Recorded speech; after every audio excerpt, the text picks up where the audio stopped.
Hello दोस्तों, नमस्कार। मैं जेके चौरसिया स्वागत करता हूं आप सभी का आपके अपने चैनल एक्सीलेंट गुरुकुल में। दोस्तों, हम लोग पढ़ रहे थे क्लास 10 साइंस का जो फर्स्ट चैप्टर हमारा है रासायनिक अभिक्रियाएं। तो उसमें फर्स्ट चैप्टर में हम लोगों ने बेसिक को पढ़ा था। अब हम लोग चैप्टर को स्टार्ट करते हैं। साथियों, पहले हमारा ये देखो, पहले हम ये देखते हैं कि रासायनिक अभिक्रियाएं होती क्या हैं। देखो, जब एक या एक से अधिक पदार्थ परस्पर अभिक्रिया करके एक नया पदार्थ बनाए, जब मान लो एक पदार्थ या एक से अधिक पदार्थ वो मिलके क्रिया करके एक नया पदार्थ बनाते हैं जिनके भौतिक व रासायनिक गुण मूल पदार्थों से सर्वदा भिन्न होते हैं, तो ऐसी अभिक्रिया को हम कहेंगे रासायनिक अभिक्रिया। अब साथियों, आप लोगों को रासायनिक अभिक्रिया के प्रकार, कितने प्रकार की होती हैं रासायनिक अभिक्रियाएं। तो साथियों, रासायनिक अभिक्रियाएं आपकी निम्न प्रकार की होती है। देखो, पहला होता है योगात्मक अभिक्रियाएं, दूसरा होता है आपका विस्थापन या प्रतिस्थापन अभिक्रियाएं, तीसरा होता है वियोजन अभिक्रियाएं, चौथा होता है अपघटन अभिक्रियाएं और पांचवा आपका होता है उभय अपघटन अभिक्रियाएं। साथियों, अगर हम आप लोगों को इसको विस्तार से पढ़ेंगे तो हमारा योगात्मक अभिक्रियाएं क्या होती हैं। तो देखो साथियों, इसको अब हम विस्तार से पढ़ने वाले हैं। देखो, योगात्मक अभिक्रियाएं यानी एडेक्शन रिएक्शन। देखो, रासायनिक अभिक्रियाएं जिनमें दो या दो से अधिक पदार्थ आपस में संयोग करके केवल एक पदार्थ बनाते हैं, केवल एक नया पदार्थ बनाते हैं, अन्य कोई पदार्थ नहीं बनता है, इसको हम लोग कहेंगे योगात्मक अभिक्रियाएं।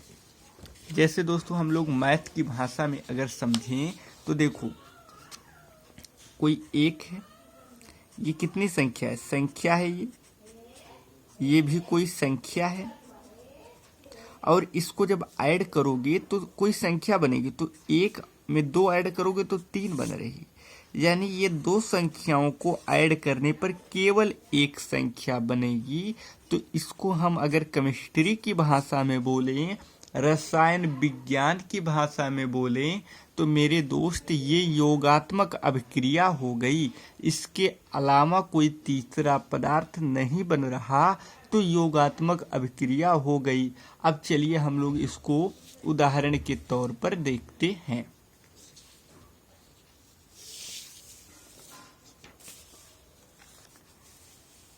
दोस्तों, आपका देखो, आप क्या करोगे, कार्बन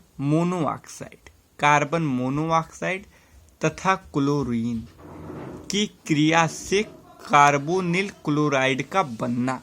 अब देखो, आपने क्या लिया, आपने लिया कार्बन मोनोऑक्साइड, ठीक, और लिया क्या, क्लोरीन।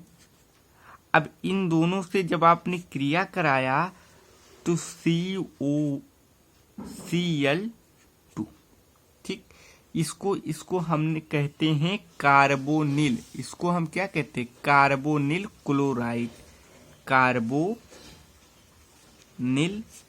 क्लोराइड।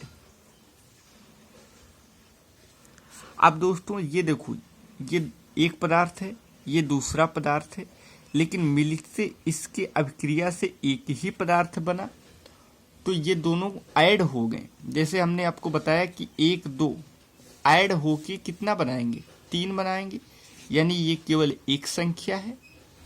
तो उसी तरीके से ये हमारा, अगर इस तरीके से आपके विकल्प में भी आ जाए, तो दो पदार्थ परस्पर क्रिया करके एक ही पदार्थ बनाएं, तो उसको हम कहेंगे एडेक्शन रिएक्शन यानी योगात्मक अभिक्रिया। ऐसे दोस्तों, आपका देखो, लोहा हुआ और गंधक हुआ, इन दोनों को जब आप परस्पर गर्म करोगे, आप लोहा को और गंधक को परस्पर गर्म करोगे तो आयरन सल्फाइड बनता है। देखो, आपने लोहा लिया, लोहा को क्या कहेंगे, Fe, ठीक, और गंधक को कहेंगे आप एस। तो ये परस्पर क्रिया करके FeS बनाएंगे। ठीक, इसको बोलेंगे आयरन सल्फाइड गर्म करने पर। ठीक, अब लोहा और गंधक ऐड होके आयरन सल्फाइड बने, यानी दो पदार्थ ऐड करके केवल एक ही पदार्थ बने। इस प्रकार ये भी हमारा एडिक्शन रिएक्शन है। साथियों, अब हम लोग अपने दूसरी अभिक्रिया यानी विस्थापन अभिक्रिया या प्रतिस्थापन अभिक्रिया को समझते हैं। तो चलिए शुरू करते हैं। देखो साथियों, हमारा दूसरा है क्या, विस्थापन एवं या प्रतिस्थापन अभिक्रियाएं। वो रासायनिक अभिक्रियाएं जिनमें किसी यौगिक के अणु किसी परमाणु अथवा परमाणुओं के समूह को एक को दूसरे यौगिक का परमाणु या परमाणुओं का समूह विस्थापित कर देता है। जैसे साथियों, कोई दो समूह है, मान लो कोई दो अभिक्रियाएं हैं और एक तीसरी से आपने अभिक्रिया कराया। ठीक, तो एक का ये विस्थापित कर देगा इसको यहाँ से और अपने इस स्थान पे आ जाएगा। यानी जो साथियों ज्यादा क्रियाशील रहेगा वो कम क्रियाशील वाले तत्व को विस्थापित कर देगा। तो कहने का मतलब यही है कि इस क्रिया में अधिक क्रियाशील तत्व यौगिक से कम क्रियाशील तत्व को विस्थापित कर देता है। साथियों, अगर आप लोग को इस वीडियो के PDF नोट चाहिए तो आप लोग कमेंट में ज़रूर बताएं। इससे आप लोग हमारे टेलीग्राम ग्रुप को ज्वाइन कर पाएंगे और PDF को निःशुल्क प्राप्त कर पाएंगे। जैसे साथियों, आप लोगों ने क्या किया, कॉपर सल्फेट के विलयन में लोहे का चूर्ण डालने पर कॉपर पृथक हो जाता है और फेरस सल्फेट बन जाता है। अब आपने कॉपर सल्फेट का विलयन लिया, कॉपर सल्फेट यानी COSO4। ठीक, इसमें आपने क्या किया, लोहे का चूर्ण डाला यानी Fe को डाला। ठीक, अब साथियों ये FeSO4 और Cu यानी ये बन गया फेरस सल्फेट। ठीक, और ये जो कॉपर है ये विस्थापित हो गया या प्रतिस्थापित हो गया। ठीक, तो दोस्तों मैं आशा करता हूं आप लोगों को विस्थापन अभिक्रिया भी समझ में आ गई होगी। अब हम लोग तीसरी अभिक्रिया पर चलते हैं।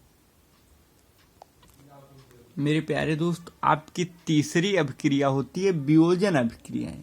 तो वियोजन अभिक्रियाएं क्या होती हैं, ऐसी रासायनिक अभिक्रियाएं जिनमें कोई पदार्थ रासायनिक अभिक्रिया को प्रेरित करने वाले कारक जैसे ताप दाब में परिवर्तन करने से वह दो या दो से अधिक पदार्थों में अपघटित हो जाता है यानी टूट जाता है, तथा उस कारण को हटा लेने पर पुनः पदार्थ मूल अवस्था को प्राप्त कर लेता है। तो ऐसे पदार्थ को हम कहते हैं वियोजन अभिक्रियाएं।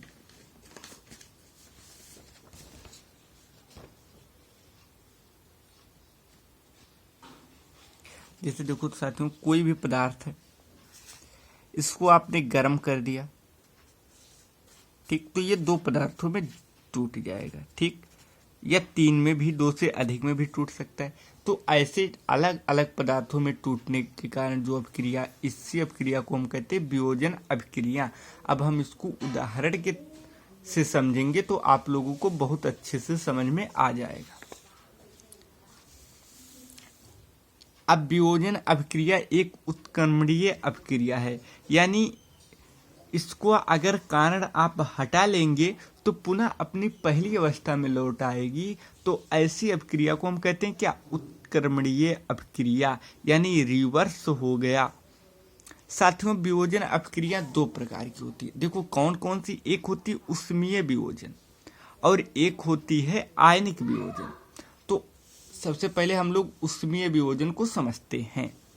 देखो उष्मीय वियोजन क्या होता है मेरे दोस्त, जब यौगिकों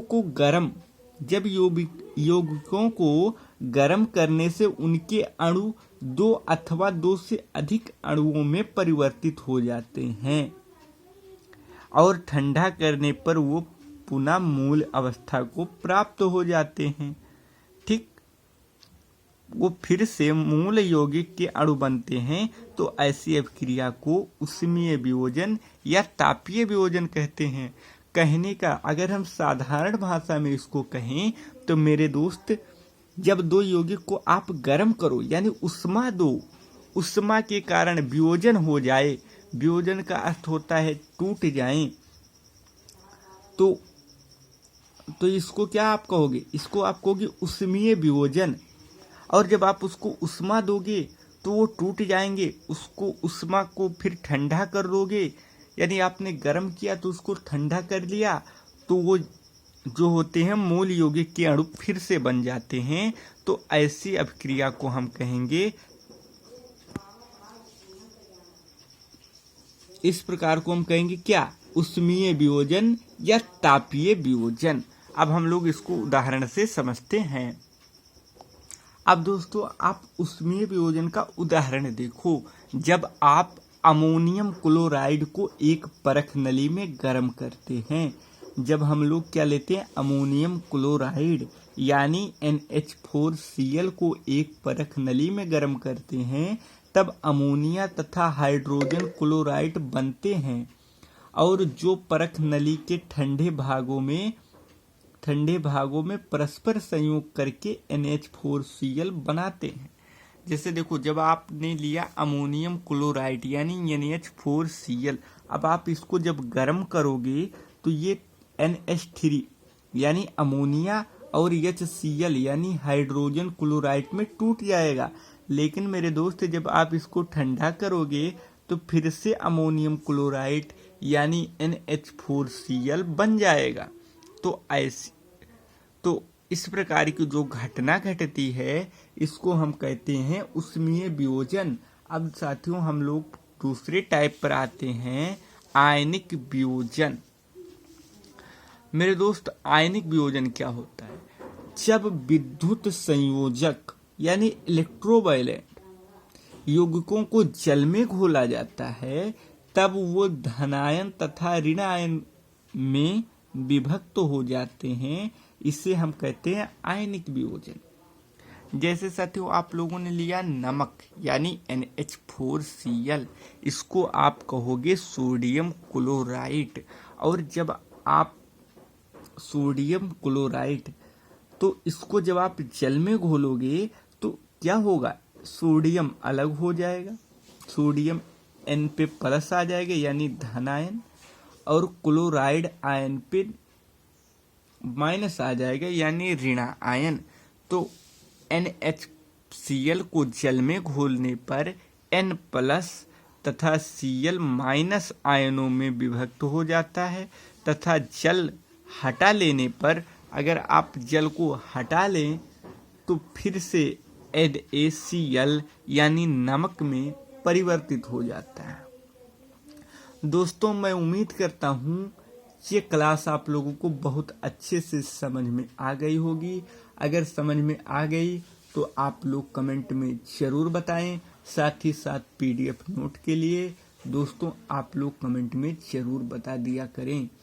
अब दोस्तों कल के और क्लास में हम लोगों की रासायनिक अभिक्रिया का जो अध्याय है वो पूर्णतः समाप्त हो जाएगा। उसके बाद हम लोग अगले चैप्टर पर चलेंगे। तो उम्मीद करूंगा मैं आप लोगों से कि आप लोग इसको अच्छे से पढ़ेंगे और PDF नोट लेके अपना अच्छे से नोट बनाएंगे, अच्छी तैयारी करेंगे और जिससे एक अच्छे मार्क्स को प्राप्त करेंगे। तो इसी उम्मीद के साथ साथियों मैं आप लोगों से विदा लेता हूँ। नमस्कार, थैंक यू सो मच।